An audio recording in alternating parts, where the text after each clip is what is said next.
Good morning and welcome back to News Centre. Now, the role of members of parliament can be defined as mainly to represent their constituents in parliament. But this appears not to be very true, as some members of the National Assembly or senators do not speak in parliament at all. A report released by an organisation that monitors parliament shows that some members of parliament have never spoken in the august house. The report also highlights some members of parliament who are very active inside the chambers. Let's take a look at some of the highlights of this report now. And there it is, telling us that 45 members of parliament made less than 10 contributions. This is a report that was based on the period between September 2017 and December 2018. And each of them, remember, still did not speak, but got to bag at least 16 million shillings in salaries and allowances. These are members of parliament elected by Kenyans to represent them on the floor of the House. 45 of them never having made a contribution. But this report also giving credit to those who have performed rather well on the floor there of the National Assembly. Kimani Ichung'wah, who is the Kikuyu Member of Parliament. We also have there Joseph Limo, Kipkelion East, as well as Robert Pukoso from Endebess. These are some of the best performing members of Parliament according to this report. Some of them there, David Gikaria, we have Chris Wamalwa as well, James Nyikal and TJ Kajwang, some of the most active members of Parliament on the floor of the National Assembly. And remember, the report also focuses on those who are silent members of parliament on the floor of the National Assembly. This is what our conversation will be based on. Justice Kizito there from Shinyalu, Oscar Sudi from Kapseret, and many are quite shocked about this, seeing most of them being newsmakers but appearing in this report as silent members of parliament. James Githua, Alfred Sambu as well, they are from Webuye East. We also have several women representatives who are in this list as well. We'll be discussing some of them. We also have Nyakach, Joshua Adama there, being in the list of silent members of parliament. Samuel Arama from Nakuru East. Alex Kasgei, who is the Mgwen member of parliament. Charles Kamuren from Baringo South also following in this list. Some would call it the list of shame, but we'll be discussing this shortly. And silent women members, women representatives there from Garissa, Anab Mohammed, from West Pokot, Lillian Tomitom. We have Kitui, Irene Kasalu, Embuz, Jane Wanjuki rather, and Elgel Marakwet, Jane Chebaibai. Interesting, earlier on, one of my colleagues here in studio telling me they were shocked to even find out they have a women representative from their region, because they do not know who that is. So that is the list there. Safia Sheikh from Marsabit, falling among the list of poor contributors. Some who've contributed nearly not enough in the period that the National Assembly or Parliament was under review. We also have the likes of Amina Hassan, Women Rep Marsabit, Taita Taveta Women Rep Lydia Mizigi as well, Asha Mohammed from Mombasa, and Jerusha Mamanyi from Nyamira. All right, so let's bring in Mzalendo Trust's Lois Mwakamba, who is the executive director.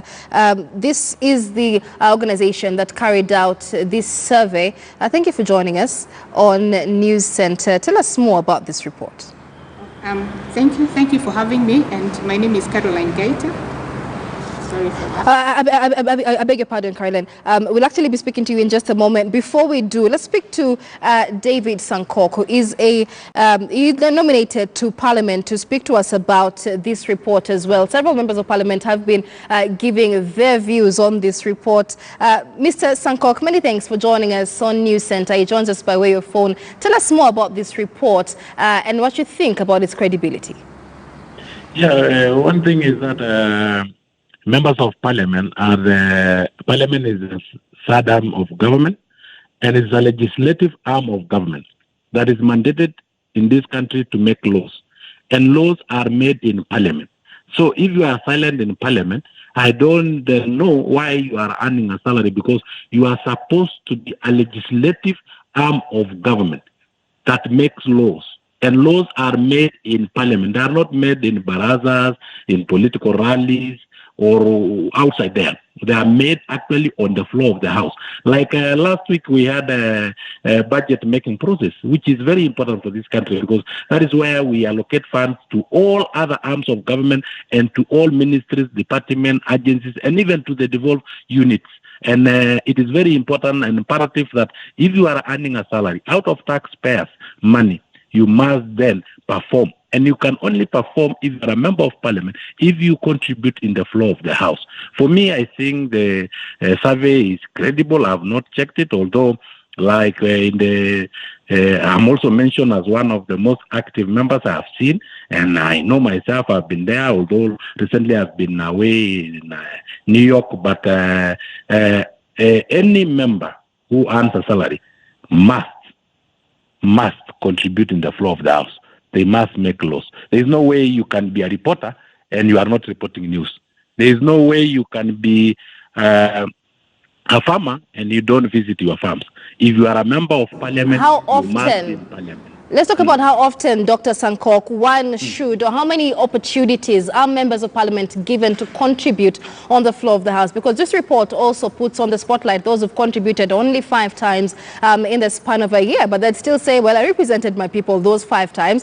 Those were the only times I really had something to say on the floor of the house. How often should a member of parliament contribute on the floor? You know, if you have contributed less times, it means then you are not part of making laws, because we don't make 5 laws in a whole year. We make several laws, we amend several laws, we pass the budget. It is up to you to attend parliament. You know, there is no way the speaker can know that you want to speak if you don't attend parliament and you don't maybe place your card and press the intervention key, or press the key that you want to talk and something like that. But the less you contribute in the house, the less you have something that you have represented your people, because we are members of parliament. We have constituencies. I represent persons with disabilities. Persons with disability have needs in every aspect of life, and whatever that they will be discussed in the house, if I don't contribute, if I don't put my voice, that means that persons with disability have not been represented. If you have only put your voice 5 times, 3 times, 20, in fact, even 20 times, it's less times, my friend. And in the law-making process, at least, you know, there is something that will touch your people. If you are discussing about infrastructure, you want to say that people from North Horn does not require infrastructure, Lamu does not require infrastructure. They do. Every constituency requires that infrastructure. And it's up to you to make laws that will know that if it is the issue of quota systems, so that those who have been left behind will come up, and even those who have been there, who are not marginalized as per se, will also have to fight for their people. That even if we are not marginalized, we still have some needs of infrastructure. So at the end of the day, if you contribute less, you are not representing your people well. You are not. And let us call a spade, not a big spoon. Some of those falling in the list of those who haven't uttered a word on the floor of parliament, at least in the period that this survey was undertaken. Interestingly, some of the most vocal politicians outside the house. We see them on TV every day. We see them on the news every day. What does it say about the role of representation that Kenyans are giving to these members of parliament? My sister, if you are vocal in hotels and in Kamkunjis, it's very different from you yourself. You are a news anchor. You know, you should only be vocal inside that newsroom. But outside, then that is propaganda. You are a legislature. You are supposed to be vocal in parliament. Being vocal outside, you in Sarakasi, ya Bunwasi, that is not part of the process of making law. And Kenyans are not paying you to be in barazas. They are not paying you to be in political rallies. They are paying you to make law, just the way we are paying the judiciary. Judiciary are paid to then solve cases. If they are not in court, if they are not vocal in court, and then they tell us they are vocal outside there, they are vocal in their marketplaces. That does not make sense, because that is not why we are paying them money. That is not why the Kenyans are paying us money. They are paying us money so that we can make laws, and laws are made in parliament. So any other issue of being vocal. But my sister, is also tricky, because in parliament, if you start with English, you must finish with English. If you start with Kiswahili, you must finish with Kiswahili. So sometimes it's a bit tricky if you are that person who likes Sheng so much, you are a member of parliament, who is not confident on yourself that you can actually stick to one lane, maybe English, or stick to Swahili. Probably we'll think in future maybe to introduce even that they can even speak in Sheng, they can speak in mother tongue, so that they can come and we make laws. Recently the process of budget making process, and actually were very few of us, and it is really demanding for us. It is tiring, because personally, I do not study law. I have to every day study in the night, study about law, so that when I come and make law, I'm relevant. So sometimes I think we should introduce in a system where people can even speak in their mother tongue, as far as then we translate and make good laws for our country. Because when sometimes I'm ashamed, when we are left, a few of us only contributing the floor of the house. When we are making the process of making a budget Wednesday, I spoke almost, I think Thursday, almost 20 times, just a single day. Because there was nobody else who was pressing their pertinent issues. We wanted to have this money here. We wanted this money to reach Wanjiko.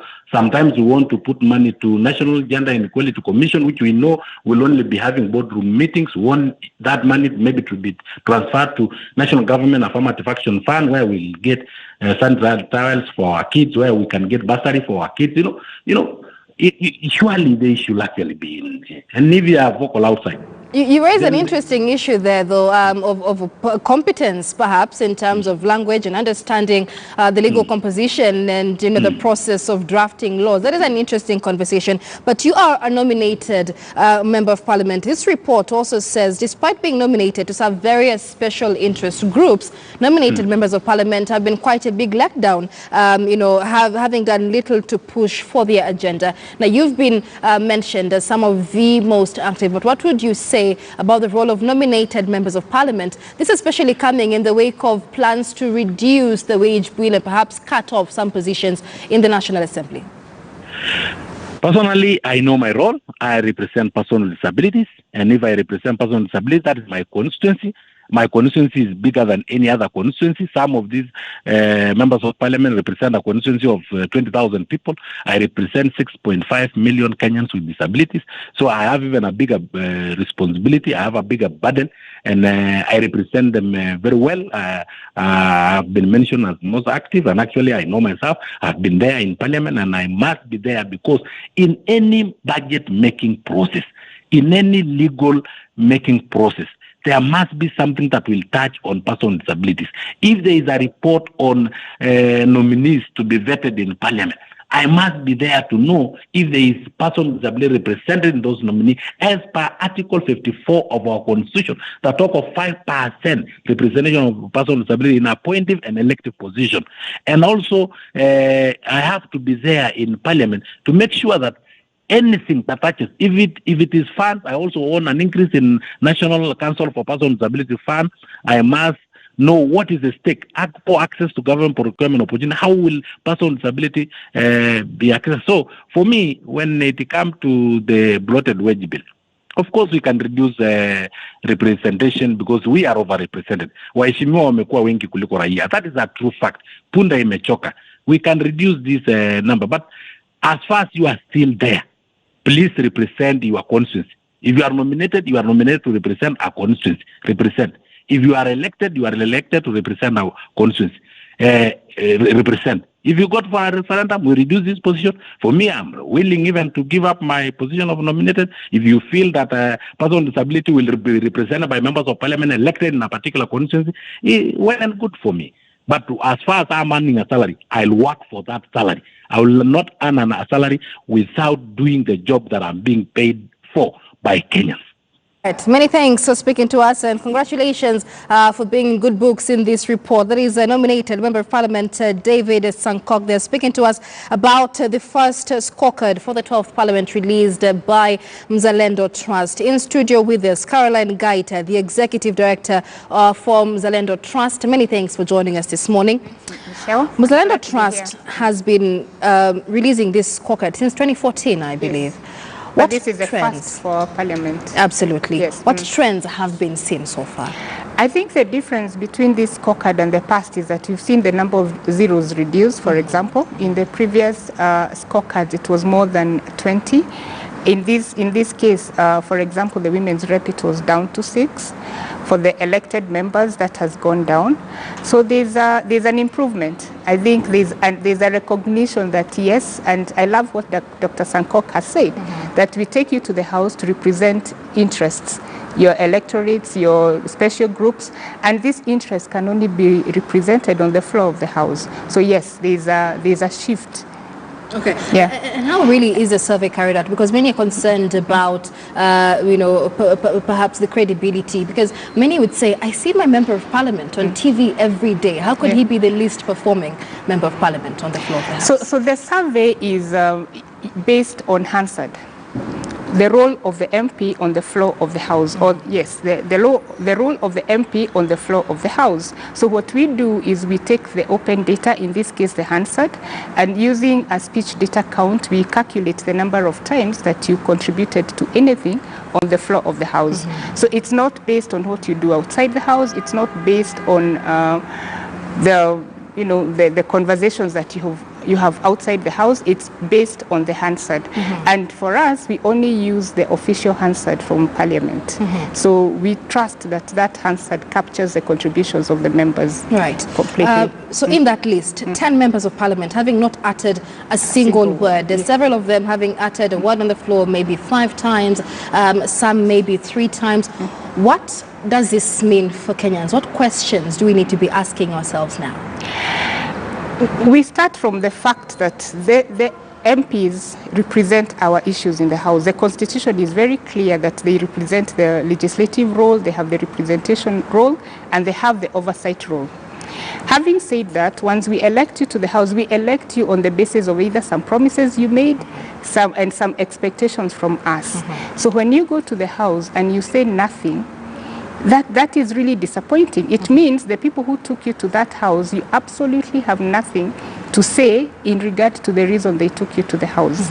And for us, I think that should be reason for citizens to start asking themselves the questions arising out of whether the MPs actually, some of these silent MPs, understand their role or reason for being in Parliament. Yes. I've seen comments that, some have argued that being outside the House, they are contributing, which is okay, but what we are saying, your role as captured in the Constitution is in the floor of the House. So if you go to Parliament and you say nothing, what does that tell us? Right. Yeah. And other than do members of Parliament understand their role, do Kenyans understand the role of their members of Parliament when they elect them to these positions? I'm looking at the infographic you used here, and just asking Kenyans, what is the job of a member of Parliament? Do Kenyans understand these positions and these roles?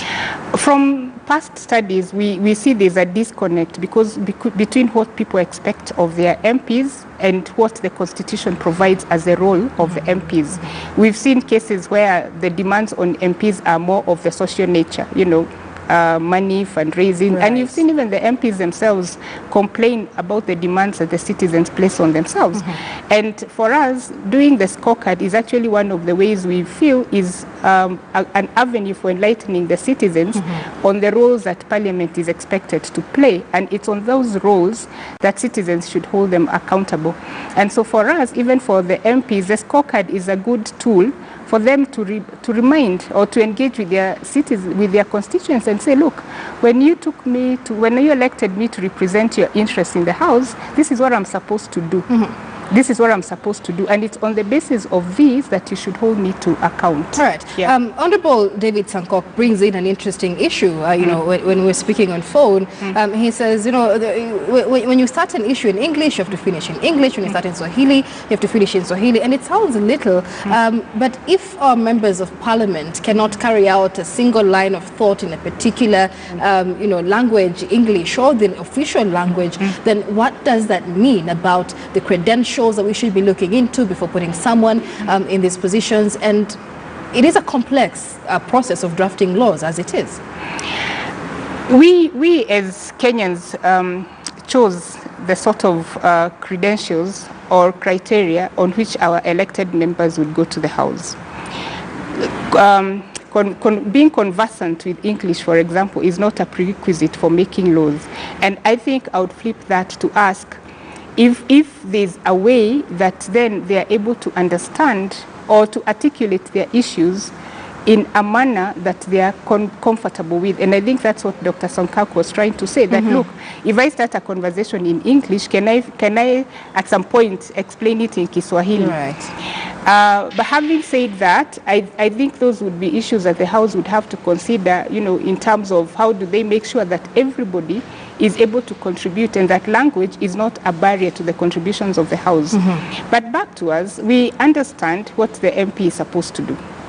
We understand the complexity of making laws. So it's back to us then as citizens to then decide, do we want to elect people who cannot make laws for us when we have a pool of, you know, qualified people that can make those laws? Absolutely. Yeah. And many, especially, you know, during election period, are telling Kenyans it's important to look at someone's development record, someone's development agenda, someone's experience in the period they have already been in that position. How do you think such reports could influence Kenyans' decision-making moving forward?